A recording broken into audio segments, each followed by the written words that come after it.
Hello, everybody. This is Veronica from Decatur, Alabama. Yes, Alabama. And we're having snow. Yes. It's everywhere. But, it's crazy because these are things you should have at Christmas time. And you should say, because it makes you just want to sing. It's beginning to look a lot like Christmas.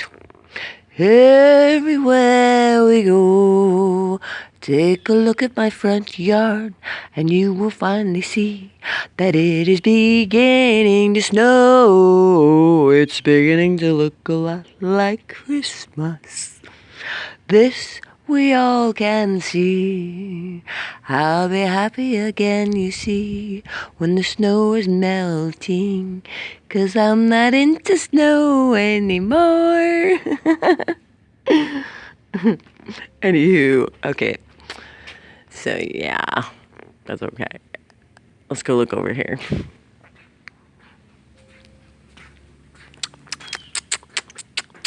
Snow, snow, snow. It's coming off the roof. Snow is pretty, and I wouldn't mind snow if it wasn't cold. If we could have snow,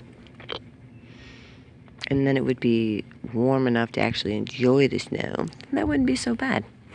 But when you have snow, weather gets so cold, you have to send your children outside to go do their little snowmans and hope to God they don't freeze to death or turn into a prehistoric monster buried in ice. So, yeah, snow can be pretty. It can be. Well, I'll come back in a little bit and we'll see how much more snow, because we have Alabama has a state of emergency. Anytime there's snow in Alabama, it's a state of an emergency, and all the stores will shut down, and people will turn into bears and hibernate. Yeah, this is the South. So, I love the South. I do. I love it here. So, alright, well, I'll talk to y'all in a little bit. This is part 1 of Decatur and the major snowstorm. Bye-bye.